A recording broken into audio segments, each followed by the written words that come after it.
In September 2022, U.S. Army sent High Mobility Artillery Rocket Systems, or HIMARS, to Sweden and Latvia in support of their respective exercises, Nordic Strike and Silver Arrow. U.S. Air Force MC-130Js transported the HIMARS. The guided multiple launch rocket system of the HIMARS can fire 6 rockets at a 57-mile maximum effective range. The two countries led and directed the integrated U.S. soldier crews to perform a HIMARS rapid infiltration exercise, also known as HIRAIN, on the same day in both countries. This demonstrates U.S. Army Europe and Africa's ability to deter potential adversaries and maintain Arctic dominance through joint and combined operations with allies and partners.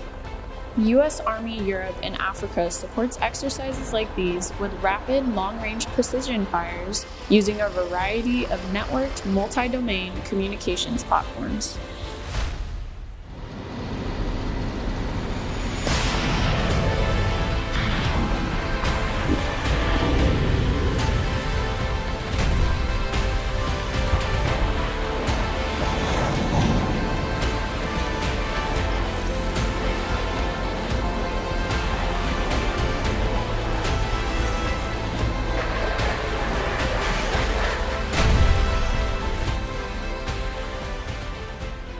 U.S. Army Europe and Africa will continue to provide ready, combat-credible forces and remain the world's premier land fighting force.